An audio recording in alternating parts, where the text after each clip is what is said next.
Good afternoon. I have always loved flying. Even though my first experience didn't work out so well. When I was growing up in Nashville, Arkansas, a small rural town in the southern part of the state, I was attending kindergarten at the Little Red Schoolhouse. And yes, it was a one-room Little Red Schoolhouse that you could almost get on this stage. One day at recess, we were all outside playing, and all of a sudden, Mrs. Scott, who was the teacher and the proprietor of the Little Red Schoolhouse, she came running out the front door saying, "Kip Blakely, you get down off of that swing right now!" Well, I'd had a couple of buddies help me up this A-frame swing set. I had gotten up to the top and was able to get one leg over, and then I got the other leg over, and I was just starting to test my balance when she came running. So I stood. I don't remember much after that. I don't remember anything else until I was sitting in Dr. Tommy's dentist chair, and Mrs. Scott was telling my mom what had happened. She said, "Jeannie, I looked out the front door, and there Kip was on top of that swing set. He had on that silly red Superman cape, and he tucked his arms to the side, and he leaned forward and jumped as hard as he could jump. His arms never moved. That red Superman cape was flying until his face hit the dirt." Not so Superman, especially without any upper or lower front teeth. I remain fascinated with flight even after that. As a matter of fact, unfortunately in the little community that I grew up in, there were no aviation jobs. As a matter of fact, there was just one little airstrip there. But there was no one to rent aircraft or to teach flying. So it would be many years until I was able to get into aviation. I left home, went to college, got into a career, and actually I finally got more than enough beer money to where I had some extra and went to flight school, got my pilot's license, and even further on in my career, I was fortunate enough to get into the field that I love, aviation. Now, yes, aviation is what brought me and my wife and our 2 young children, and even a set of grandparents who are doing a swell job of helping us raise our kids here to Greensboro. But we're one of literally hundreds of families that call the Triad home today because of aviation.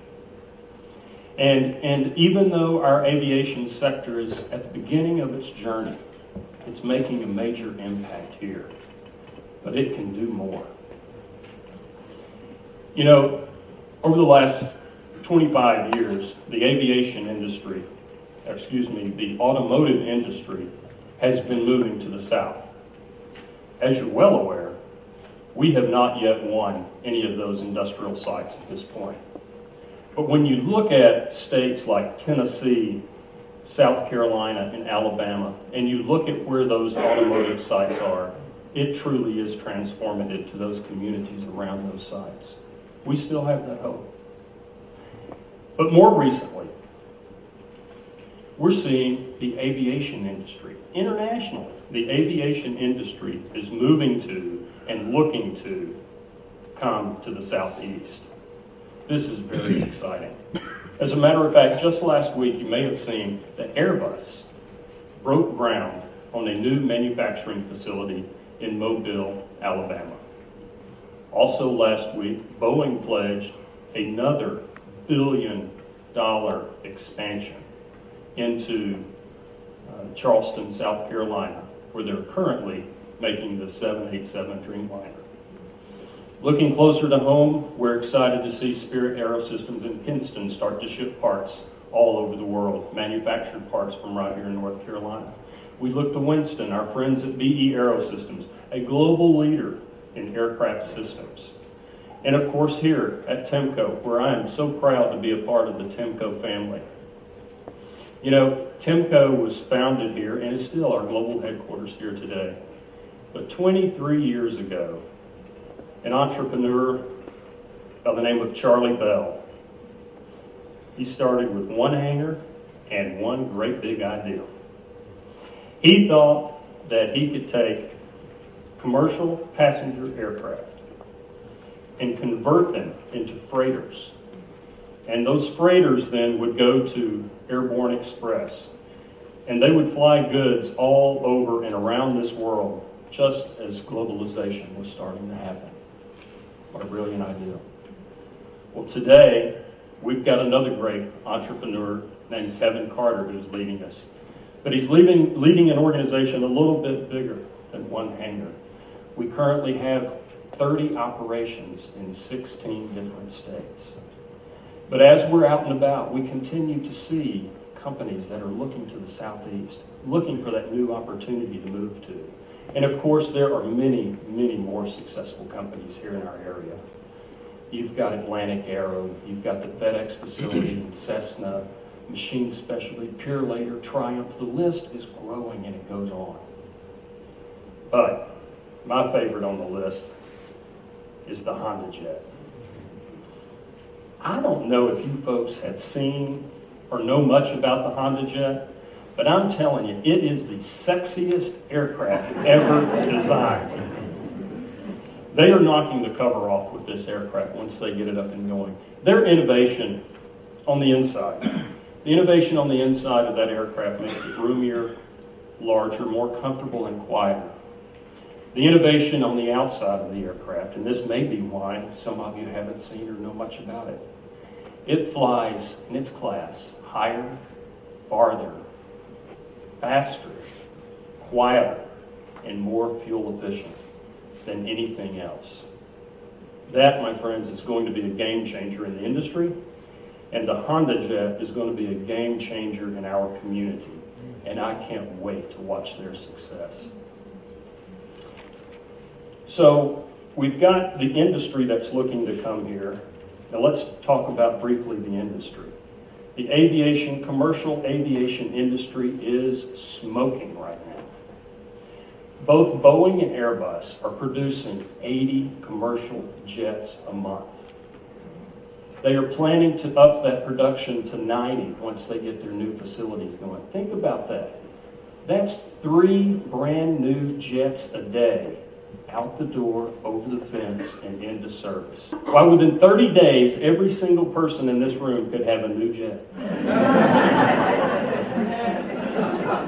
One little problem with that, there is such a large back order. If you ordered that plane today, it would take 7 years for you to take delivery. That's how big of a backlog is going on out there. So, what could be better? The industry is looking to us. The industry is growing like crazy. I tell you what could be better. Our industry is suffering a horrific skills gap.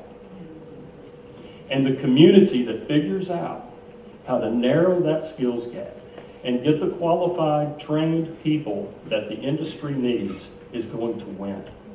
And they're going to win big. You know, after the Great Recession, we had numerous openings for engineers.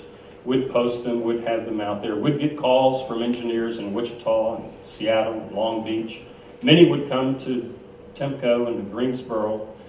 We'd like them, they'd like us. But we couldn't close a deal. We couldn't get anybody to move. And it was because they couldn't sell their home, and or they were a dual income family and that spouse couldn't get a job. That was crushing.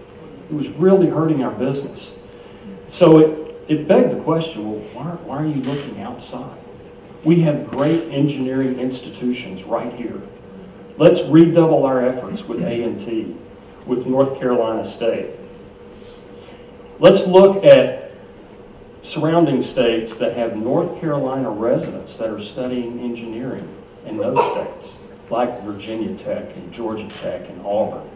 We have found this to be very successful, to get in there and find young people, who have the engineering skills and desires, and we can say, come home. We've got a career for you right here. We've got jobs for you right here. On the technician side, so this is a person who needs to either have a degree from GTCC, a 2-year degree, or a certificate from the FAA. And these people, they need to be able to read instructions, work with tools, use math and logic, and be able to pass a random drug test. That cuts out a lot of our workforce as well, as you can imagine.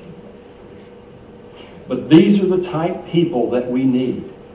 As a matter of fact, the other day, Jeff Tiberi, he did an article on TIMCO, Jeff Tiberi with NPR, and it was on All Things Considered. He described one of our hangars like this. A 737 sits naked on the hangar floor. Its seats, windows, and doors are gone. And a dozen workers resembling ants crawl on top of and inside the fuselage. It was like a dead carcass. There is staccato hammering, dentist drilling, create a manufacturing symphony. Wow. What a description that is of the way that it is in TIMCO hangars. I wish that every one of you would have the opportunity to come out to TIMCO and see every day, 24 hours a day, 7 days a week, the dedicated professionals that we have working on today's fleet. They use their hands. You're not going to see any robotics, any automation. They're going to be working with their hands, reading work instructions, removing a part, inspecting it, fixing it, replacing it to that aircraft. They then will be documenting absolutely everything they did. And that document will go with that aircraft for the rest of its life. That's the high degree of integrity and importance that our great technicians and engineers are working under every single day, 7 days a week. Now, for those of you my generational age, and you grew up here, you remember riding your bicycles down the path next to the mills, and you knew that's where Dad was working, and Mom, if she was. And you just knew that's where you were going to. Well, I hope that you'll dream with me a little bit. And dream with me in the ways in which we are working with workforce development boards to try to find people that have the skills and ability to work in our industry. We're working with GTCC to try to train our workforce in other community colleges.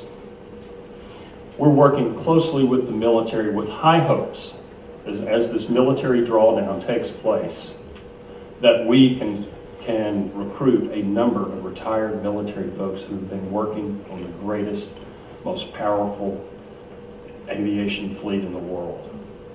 But what we are really passionate about is our work with Guilford County Schools.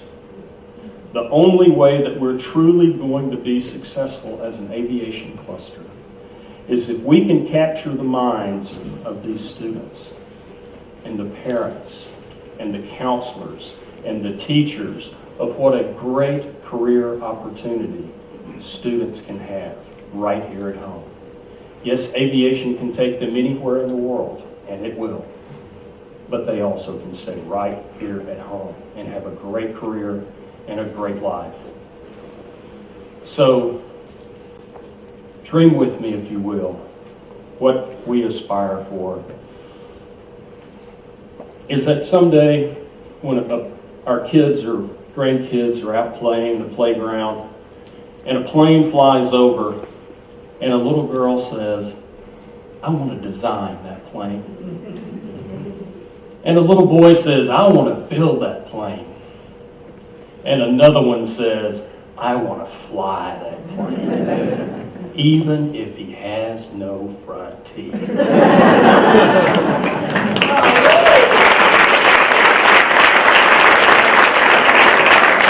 Ladies and gentlemen, it is time for North Carolina to transform itself from first in flight to the future of flight. Thank you so much.